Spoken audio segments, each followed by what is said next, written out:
আসসালামু আলাইকুম। Easy speaking কোর্সের আজকের ক্লাসে আপনাদের সবাইকে সাদর আমন্ত্রণ জানাচ্ছি।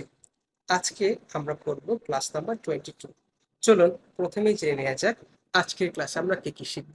Breakdown of today's class. আজকের ক্লাসে আমরা শিখব techniques of generalization, techniques of digression এবং বরাবরের মতোই daily life English phrases, English translation tricks. Techniques of generalization, সাধারণীকরণের কৌশল।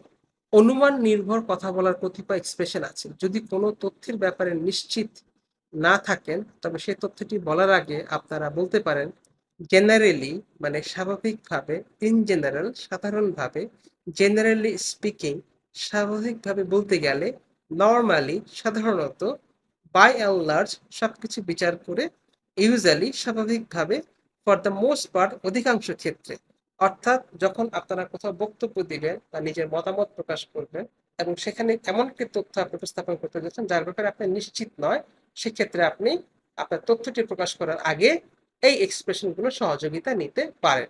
সুপ্রিয় শিক্ষার্থী, আপনি চাইলে ভিডিওটাকে এখন পজ করতে পারেন এবং স্ক্রিনে থাকা কথাগুলোকে কমপক্ষে 5 বার জোরে জোরে বলতে পারেন এবং কোনো একটি খাতায় লিখে ফেলতে পারেন। এবারে আমরা শিখব টেকনিক্স অফ ডিগ্রেশন, প্রসঙ্গ বদলের কৌশল। আমরা যখন কথাবার্তা বলি তখন, বিশেষ করে যখন আমরা আলোচনা করি বা বক্তব্য দিই বা লেকচার দিই বা প্রেজেন্টেশন দিই, তখন দেখা যায় মাঝে মাঝে আমাদেরকে আলোচনার ফাঁকে কিছু ভিন্ন প্রসঙ্গ নিয়ে কথা বলতে হয় বা ভিন্ন প্রসঙ্গ চলে আসে। তখন আমরা কিভাবে মূল আলোচনা থেকে ভিন্ন প্রসঙ্গে যাব, কোন কথাটির মধ্য দিয়ে, সেগুলোকে এখানে তুলে ধরার চেষ্টা করা হলো। আপনি এভাবে বলতে পারেন, লেট মি ডিগ্রেস, একটু ভিন্ন প্রসঙ্গে আসা যাক। Had I digress from the matter, আমি যদি মূল প্রসঙ্গ থেকে অন্য প্রসঙ্গে যেতে পারতাম। লেট আস ডেভিয়েট, চলুন একটু ভিন্ন প্রসঙ্গে যাই। ইফ আই মে ওয়েন্ডার, যদি অনুমতি দেওয়া হয়। ও ইয়েস, ও হ্যাঁ মনে পড়েছে, এভাবে বলে আপনারা অন্য একটি প্রসঙ্গে কথা বলতে পারেন। দ্যাট রিমাইন্ডস মি অ্যানাদার, এই কথাটি আমাকে আরেকটি ঘটনার কথা স্মরণ করিয়ে দিল বা আরেকটি বিষয়ের কথা মনে করিয়ে দিল। Two turn to another matter for a moment, চলুন আমরা অল্প কিছুক্ষণের জন্য অন্য একটি ব্যাপারে আলাপ করে নিই। Let me change the subject, চলুন বিষয়টি একটু পরিবর্তন করি। To get of the topic for a moment, কিছুক্ষণের জন্য মূল আলোচনা বিরতি দেওয়া যাক। এই কথাগুলো বলে আপনি কোনো একটি সিরিয়াস আলোচনার মাঝখান থেকে অন্য কোনো বিষয়ে বা অন্য কোনো ভিন্ন প্রসঙ্গ নিয়ে কিছুক্ষণ কথা বলে নিতে পারবেন। অর্থাৎ এটা আপনি আপনার অডিয়েন্সের সাথে কানেক্ট করছেন। সুপ্রিয় শিক্ষার্থী, আপনি চাইলে ভিডিওটাকে এখন পজ করতে পারেন এবং স্ক্রিনে থাকা কথাগুলোকে কমপক্ষে 5 বার জোরে জোরে উচ্চারণ করে বলতে পারেন এবং কোনো একটি খাতায় লিখে ফেলতে পারেন। এবার আমরা শিখব প্রসঙ্গ বদলের দ্বিতীয় কৌশল। প্রসঙ্গ বদলের পর মূল আলোচনায় ফিরে আসার কিছু কৌশল আছে, সেগুলো হচ্ছে এরকম। Let's come back to the main point, চলুন মূল বিষয়ে ফিরে আসি। Let me turn what I was saying, যা বলছিলাম তাতে ফিরে আসা যাক। To turn to the main discussion, চলুন মূল আলোচনায় ফিরে আসি। To continue what I was saying, যা বলছিলাম তা চালিয়ে নেওয়া যাক। এনিওয়ে, যাই হোক। Okay, come back to the discussion, আচ্ছা চলুন আলোচনায় ফিরে আসি। Let us continue the main point, চলুন মূল আলোচনাটি চালিয়ে নিয়ে যাওয়া যাক। ব্যাক টু মেইন সাবজেক্ট, চলুন মূল বিষয়ে ফিরে যাই। অ্যাজ আই ওয়াজ সেইং, যা বলছিলাম আর কি। সুপ্রিয় শিক্ষার্থী, আপনি চাইলে ভিডিওটিকে এখন পজ করতে পারেন এবং স্ক্রিনে থাকা কথাগুলো কমপক্ষে 5 বার জোরে জোরে বলতে পারেন অথবা কোনো একটি খাতায় লিখে ফেলতে পারেন। এবার আমরা শিখব সাম ডেইলি লাইফ ইংলিশ ফ্রেজেস। এইটা ওইটার মতো ভালো নয়, it's not good, it's not that good one. এইটা ওইটার মতো ভালো নয়, it's not that good one. 1 minute চুপ থাকুন, হ্যাং অন এ মিনিট।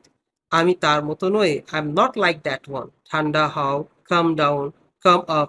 আপনি খুব ভালো করেছেন, better than the best, better than the good. পানির চেয়েও পানি, ইটস ইজিয়ার দ্যান ইজি। কঠিনের চেয়েও কঠিন, ইটস টাফার দ্যান দ্য টাফ। এই, তুমি এইখানে, দেয়ার আর ইউ। এই, তুমি এখানে, দেয়ার আর ইউ। কিছুই না, নেক্সট টু নাথিং, প্রায় অসম্ভব, নেক্সট টু ইম্পসিবল। আমি আপনাকে খুবই গুরুত্বপূর্ণ সময় দিচ্ছি। I am giving you my morning. সুপ্রিয় শিক্ষার্থী বন্ধু, আপনারা চাইলে স্ক্রিনে থাকা বাক্যগুলোকে বেশ কয়েকবার করে প্র্যাকটিস করতে পারেন ভিডিওটিকে পজ করার মাধ্যমে এবং কোনো একটি খাতায় লিখে ফেলতে পারেন। আমি পরামর্শ দিব কমপক্ষে 5 বার প্রতিটি বাক্যকে বলার চেষ্টা করুন। এবারে আমরা চলে এসেছি দ্বিতীয় অংশে। ফ্যানটা ছাড়লে কিংবা বন্ধ করলেই ভালো হয়। অর্থাৎ আপনি যদি বলতে চান ফ্যানটা ছাড়লেই ভালো হয়, অথবা এভাবে বলতে পারেন ফ্যানটা বন্ধ করলেই ভালো হয়, সেক্ষেত্রে আপনি বলতে পারেন you had better turn that fan off, অথবা you had better turn that fan on. সে পাগলামি করে, হি গোজ ম্যাড। এটা আমার সাথে মানায়, ইট গোজ উইথ মি। সে অতটা ভালো ছেলে নয়, he is not that good boy. আমার তাড়া আছে, I have fishes to fry. আপনাকে প্রতিদিন শিখতে হবে। Make additions in every single day. আপনাকে আরো ভালো করতে হবে। You have to keep bettering. উনি আজ আসতে পারেন। He is likely expected today. He is likely today বা হি ইজ এক্সপেক্টেড টুডে। আমরা একই পথের পথিক। We are in the same horizon. সুপ্রিয় শিক্ষার্থী, আপনি ভিডিওটাকে পজ করতে পারেন এবং স্ক্রিনে থাকা কথাগুলো কমপক্ষে 5 বার জোরে জোরে বলতে পারেন অথবা কোনো একটি খাতায় লিখে ফেলতে পারেন। এবারে আমরা শিখবো ট্রান্সলেশন ট্রিক্স। তাকে আসার জন্য অনুরোধ করা উচিত আর তাকে আসার জন্য অনুরোধ করা উচিত ছিল। একটা হচ্ছে বর্তমানে আর একটা হচ্ছে অতীতে। কোন একটা কাজ অতীত সংক্রান্ত বিষয়, যেটা উচিত ছিল অতীতে, আর উচিত হচ্ছে বর্তমান বিষয়। তাকে আসার জন্য অনুরোধ করা উচিত, he should be requested to come, আর তাকে আসার জন্য অনুরোধ করা উচিত ছিল অতীতে। So he should have been requested to come. চলুন আমরা এর বিস্তারিত দেখতে জেনে নেওয়ার চেষ্টা করব। শুড বি ডান, করা উচিত। কোনো কিছু বা কাউকে করা উচিত কিংবা উচিত নয় বোঝাতে, যেমন তাকে আসার জন্য অনুরোধ করা উচিত, শিক্ষকদেরকে সম্মান করা উচিত, এই ধরনের ভাব প্রকাশ করতে আপনারা নিচের কৌশলটিকে ব্যবহার করতে পারেন। আমরা কৌশলের বদলে আপনাকে বলবো সুপ্রিয় শিক্ষার্থী, আপনি উদাহরণের প্রতি মনোযোগ হন, অটোমেটিক কৌশলটি আপনার মাথায় চলে আসবে, অ্যাজ এ প্যাটার্ন হিসাবে সেট হয়ে যাবে। তাকে আসার জন্য অনুরোধ করা উচিত, he should be requested to come. ধ্বংসাত্মক রাজনীতি বন্ধ করা উচিত, destructive politics should be stopped. বিষয়টি গোপন করা উচিত না, the matter shouldn't be concealed. সুপ্রিয় শিক্ষার্থী, আপনারা ভিডিওটিকে পজ করে উদাহরণগুলোকে কয়েকবার করে পড়ে ফেলুন। আপনারা দেখবেন অটোমেটিক্যালি আপনাদের মাথায় এই ধরনের বাংলা কথাকে ইংলিশে বলার জন্য দরকারি প্যাটার্নটা সেট হয়ে গেছে। এবারে আপনাদের সুবিধার্থে আমরা কতগুলো বাংলা বাক্য এখানে দিয়েছি।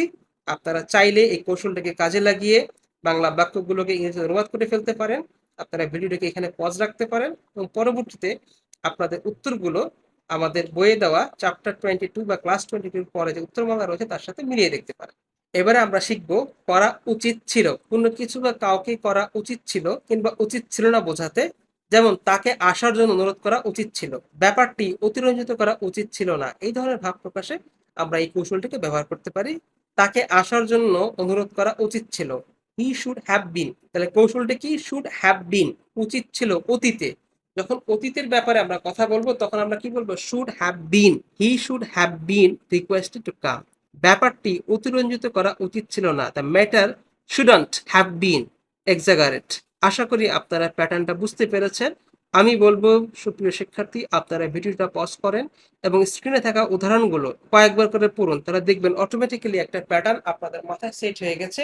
আর যখনই আপনি ফিল করছেন প্যাটার্নটি মোটামুটি সেট হয়ে গেছে, তখন আপনি এই অনুশীলন স্লাইডে গিয়ে ভিডিওটিকে পজ করে এখানে থাকা বাংলা কথাগুলোকে আপনার মাথায় থাকা প্যাটার্নের সাহায্যে অনুবাদ করার চেষ্টা করুন এবং পরবর্তীতে আপনার উত্তরগুলো সঠিক হয়েছে কিনা সেটা আমাদের বইয়ের ক্লাস 22 এর শেষে যে উত্তরমালা রয়েছে তার সাথে মিলিয়ে দেখতে পারেন। তো সুপ্রিয় ও শ্রদ্ধেয় শিক্ষার্থীবৃন্দ, আপনাদের অনেকের আন্তরিক অনুরোধ ও সবার শেখার সুবিধার্থে যে বিশেষ বইটির উপর ভিত্তি করে এই পুরো কোর্সটিকে তৈরি করা হয়েছে, এখানে সেটিকে তুলে ধরা হলো। আপনাদের আগ্রহ, সুযোগ ও সর্বোপরি প্রয়োজন থাকলে ভিডিও ডেসক্রিপশন বক্সে দেওয়া লিঙ্কে ক্লিক করে অথবা রকমারি.com এর ওয়েবসাইটে এই বইটির নাম লিখে সার্চ করার মাধ্যমে আব্দুল কাদের কাউসার স্যার রচিত ইজি স্পিকিং কোর্স বুকের একটি হার্ড কপি কিংবা ই-বুক সংগ্রহ করে নিতে পারেন। আর আমাদের সাথে থাকার জন্য আন্তরিক ধন্যবাদ জানালেন। If you find this class useful, please feel free to share them with your loved ones. তো আজ এই পর্যন্ত, দেখা হবে পরের ক্লাসে।